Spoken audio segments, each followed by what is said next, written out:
처음부터 성범죄를 저지르기 위한 목적을 가지고 범행을 저지르는 사람도 있겠지만 생각보다 많은 분들이 우발적으로 성범죄를 저지르는 경우가 많습니다. 그렇다면 오늘은 우발적으로 그리고 처음으로 성범죄를 저질렀다고 한다면 어떻게 대응하는 것이 좋을지 말씀드려 보도록 하겠습니다. 경찰 조사 준비는 어떻게 해야 될까요? 피해자의 신고나 또는 경찰이 사건을 인지하게 되어서 첫 경찰 조사를 하게 된다면 일단 사건의 경중에 따라 대응 방법을 달리해야 합니다. 만약 성범죄 중 강제추행 등의 상대적으로 형량이 낮은 사건이라고 한다면 피해자와의 관계나 사건의 경위 등 사실관계를 먼저 검토한 뒤에 피해자와 빠른 합의를 진행하는 조치를 취하는 것이 바람직합니다. 이에 비해 성범죄 중 특수강간 등의 상대적으로 형량이 높은 사건이라면 구속 수사의 가능성도 굉장히 높기 때문에 피해자와 적극적으로 합의를 하려고 하는 부분을 어필할 뿐만이 아니라 구속의 필요성이 없다라는 점에 대한 준비 또한 함께 하면서 동시에 우발적인 범행이라는 점을 강조할 수 있는 증거들을 확보해 두어야 합니다. 그렇다면 경찰 조사에서 진술하는 노하우가 있을까요? 성범죄는 상대적으로 피해자의 진술에 신빙성이 많이 받아들여진 상태에서 경찰 조사를 받기 때문에 무죄를 주장하겠다라는 의지뿐만 아니라 무죄를 주장할 수 있는 증거 또한 명확히 있는 것인지 변호사와 충분히 검토한 다음에 무죄 주장을 하고자 하신다면 이를 판단해서 경찰 조사에서 진술해야 합니다. 그리고 만약 성범죄 혐의를 어느 정도 인정하는 방향이라면 범행 직전까지의 피해자와의 관계, 사건의 경위 등을 최대한 상세하게 경찰 조사에서 설명할 필요가 있습니다. 예를 들어 보겠습니다. 내가 소개팅으로 만나게 된 상대방과 두세 번 정도 데이트를 하고 분위기가 좋아졌어요. 서로 좋은 감정이 생겼다고 생각해서 분위기 좋은 와인바나 술집에서 술 한잔 마시다가 상대방의 신체 일부를 만지게 되었고 이후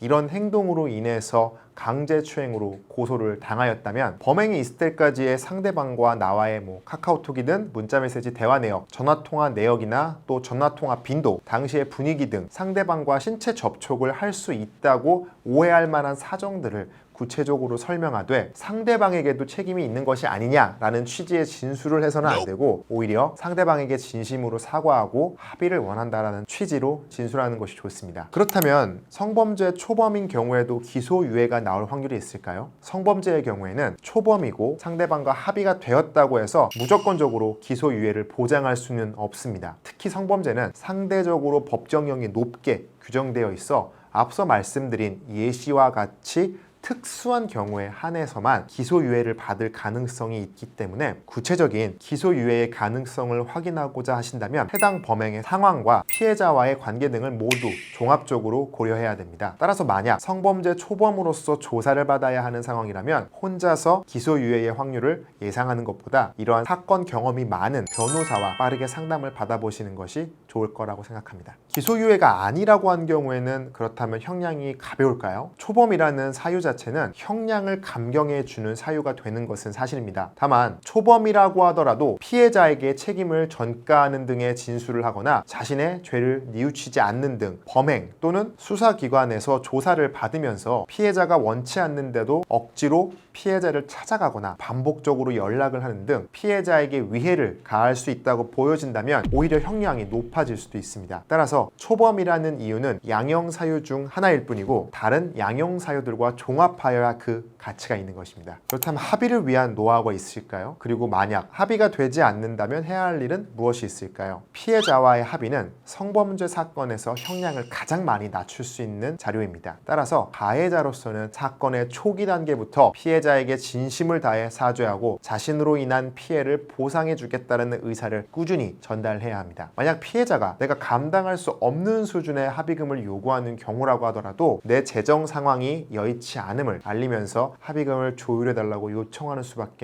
없을 것입니다. 그럼에도 불구하고 피해자가 높은 합의금을 지속적으로 요구하는 경우라면 법정 단계에 들어가 형사 공탁을 하여 피해자가 요구한 합의금의 일부라도 공탁하는 방법을 사용할 수 있습니다. 과거에는 피해자의 동의 없이 형사 공탁을 할 수가 없었는데요. 최근에 법이 변경되어서 피해자의 동의가 없어도 형사 공탁을 할 수 있게 되었기 때문에 최악의 경우 형사 공탁이라도 꼭 진행해야 합니다. 성범죄는 그 죄질에 따라 형량 차이가 매우 변동적이기 때문에 최대한 그 변수들을 통제할 수 있는 방향으로 대응해야 합니다. 또한 성범죄 전과가 생긴다면 취업 제한이나 전자발찌 또는 신상 정보 공개 등의 실생활에 있어 큰 제한이 생길 수도 있기 때문에 오로지 형량을 낮추기 위한 목적뿐만 아니라 위와 같은 부가 처분들을 받지 않기 위한 노력도 병행되어야 한다는 점을 함께 알아두시면 좋을 것 같습니다. 이상입니다. 감사합니다.